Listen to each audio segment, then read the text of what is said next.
Hey guys! Welcome back to another episode. This is Sisters in Chats with me, Jade. And me, Paige.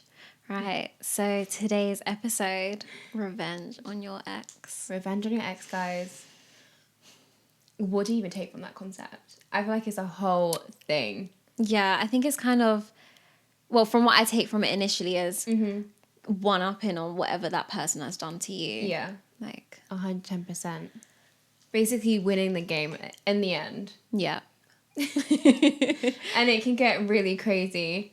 I mean, I think it depends on what angle you take it from, though, in all fairness. That's true. Because like you said, if we're going by what you say, then we're going with smashing the windows. Out of their car. Have you seen that that lady that she went viral on Instagram and she was spray canning I think it was the Double rolls. Rs. Yeah. Yeah, I saw was that. like, she was getting revenge on her ex. I literally saw that and I was like, I'm not gonna lie, I wish I was there just to take a picture for an Instagram slide. Yeah. Because it will be the most aesthetically pleasing, like, image Swipe. to have Yeah. on your Instagram swipes, like a double R's, like with cheetah on the side of it in white ink on a black car. Yeah. That's like a very Pinterest, like, it's just great aesthetics, I know. basically. Great aesthetics of a picture. Well, I think there's one woman that actually done that because you can see in the video, like she's run up this random lady and she's like taking pictures. pictures And of I was the like, car. girl, she understood the assignment whatever you was doing. If I was there, I would have been like, I have to get a picture of this. I have to. It would be a good one. Yeah, I think it would be funny. Okay. But yeah, it could be crazy. Like revenge on your ex, smashing car windows, spray canning, which is becoming more and more a thing though, because I saw a video today actually. But it was a guy. Oh, It was a guy. He spray canning. I think it was like a Mercedes A-Class. Oh. So I guess it goes both ways. Guys are doing it too now. Okay. So interesting. But then I feel like you have the other side of revenge. Yeah. I guess you can say not intentionally trying to get revenge on your ex. Where you just focus on yourself, lock in, and just better yourself. So you're like, yeah, didn't need you anyways. I'm doing good. 110%. Doing great. Yeah. I feel like I did that. Like, I feel like I just zoned out and just focused on me.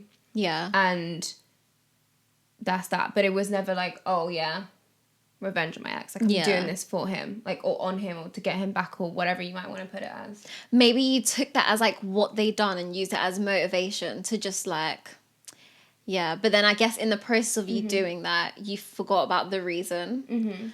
But oh yeah, 100%. Like when you're in the gym and you're repping your weights and the weights are heavy and you just need that one little glimpse of motivation. Like the gym girlies, they know. Like when you need that motivation, it's literally that. Like the gym girlies get it. yeah. Get Get that last set in. Remember the disrespect, okay? No, literally, there's so much content on like TikTok about the whole it's a whole thing. It's insane. But yeah.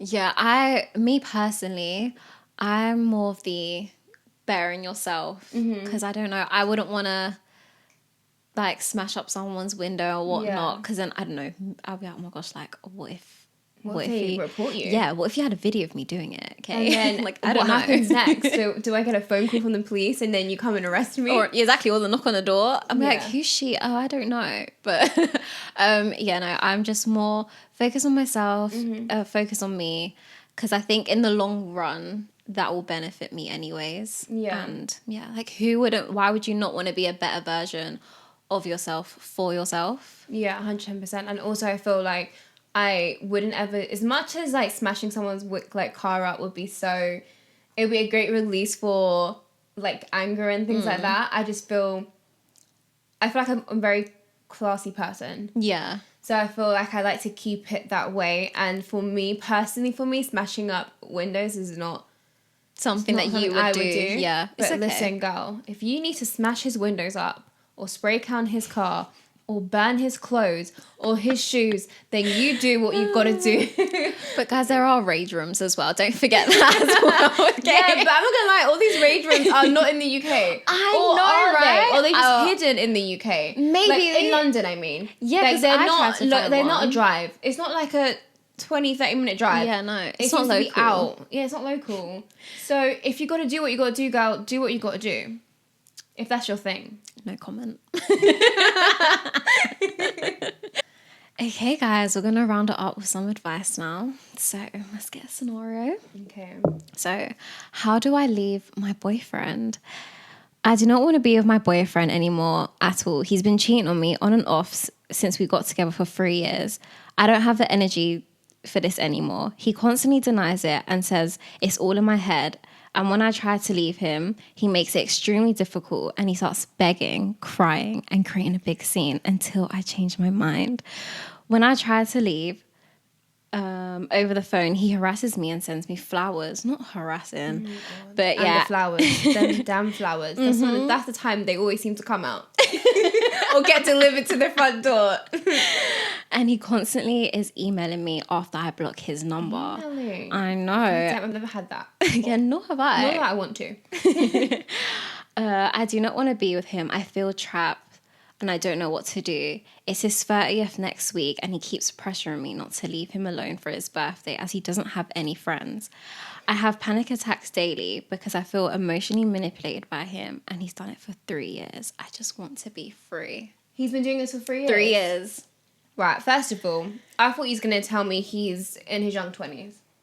No. But regardless, harassment is not... you shouldn't be harassing anyone in any sort of dynamic situations. But the fact that he is 30, you're a whole 30-year-old, basically a grown man, and you're harassing. If the girl wants to leave, let her leave. Exactly. But one thing I will say is they do say that women are more mature than men. No, So, 110%, like, even though he's 30, it's like, you're clearly just still immature. Yeah. But we can't just sit here and be like, leave, because he's emotionally manipulating her. And the thing is, she knows that as well. She knows it because she highlights it. Like, every time I try to leave, it's when they play the sympathy card. It's when they start crying and then you actually give into it, kind of, and you start to be like, oh, it's okay, like, you feel bad for them, then you end up hugging them and they're crying, and then it just goes back into the bad cycle. Yeah. Guys, don't let the cycle start itself again. Trust me, do not do it. Just leave it. Yeah, definitely Exit. don't. I know that's really hard, but I feel obviously we can't. I don't know if it's a thing. She hasn't given us much details, but I don't know if it's a thing where she might maybe tell her friends about it. Yeah. Maybe she has like family members that can come and I don't know if she has her own place, for example, that she's living by herself, which makes it easy for him to, I don't know, like send stuff, turn up, and if he ever, I don't know if he, did she say that he turns up to the front door? No, he just sends her flowers and that's emails. good. So maybe she does live with people. Because you would have thought if she did live by herself that he sounds like the kind of guy that would turn up no reason, like no reasons. I don't know if she just tells like her family members or friends and kind of says you need to back off, like this is done and over with. Definitely. You need to respect her decision and leave her alone. I don't know if that conversation needs to happen from someone else. I was going to say just that maybe from an outsider perspective. Yeah, just because it seems like this whole entire time it's just been, obviously it's their relationship, it's been between them two, but maybe if someone else gets involved and tells him about himself, it would be like, oh, okay, this is new. Okay, maybe there is no going back from this now. Yeah. I also think maybe if you try, like you said, talking to someone about it and then hearing someone's perspective and just like, it's one of those things where it's like, like in the long run, you're going to benefit from it. But it's like, I know it might sound really simple, but when he's like emotionally manipulating you in that moment, just constantly tell yourself like, he's manipulating me right now, like don't fall for it. And it may take you a few times where you keep doing it again and again, but keep telling yourself that until you have that switch where you're like, no, like I'm done, like I'm not listening to this no more, like we're done. And maybe like threaten him with a restraining order or something. Like I would say, I don't know, just try to do something. And girl, change your email. I know you might need to change your emails with other websites, but girl, do it. I was thinking like delete your email. I was thinking the same thing and reject the flowers. Also, when like he said, when he's like, when he's putting this sympathy card and crying, to not give in, because I feel like with people, you can tell when someone is cold with you, especially when you're in a relationship with someone. If they're you'll know when there's a difference in their behavior. Yeah, definitely. So if you normally, when they start crying, you're like, it's okay, or not even okay, like you're allowing them to be in your space and you're hearing them out whilst they're telling you everything that they think you want to hear. Yeah. And you're somewhat comforting them. If you decide to switch up your energy and flip the switch and not give them that usual comfort, they're going to instantly recognize, hold up, what's going on what's here? going on. And This isn't that how in it itself goes. is a lot for him to then realize, okay, I'm clearly not gonna have her for another year. Yeah. And yeah, he's been cheating on you for 3 years. Like, that's just a no-go. Yeah, you don't deserve that. And you probably know you don't deserve that, but just Yeah. keep trying and like push through, and eventually you will have that switch where you're like, I'm done, like I'm actually free now. Yeah. So just keep going and you will get out of that eventually. Yeah. And definitely you can do those things first and then see if he's not getting the memo, then get in like a family. We've been with each other for 3 years, so I'm assuming you've met family and stuff like that. So if it's family or friends, or if you've got an older brother, That's get them common use. involved as like a last resort to see it, to just tell him to back off now. Yeah. And that's that. You can finally escape.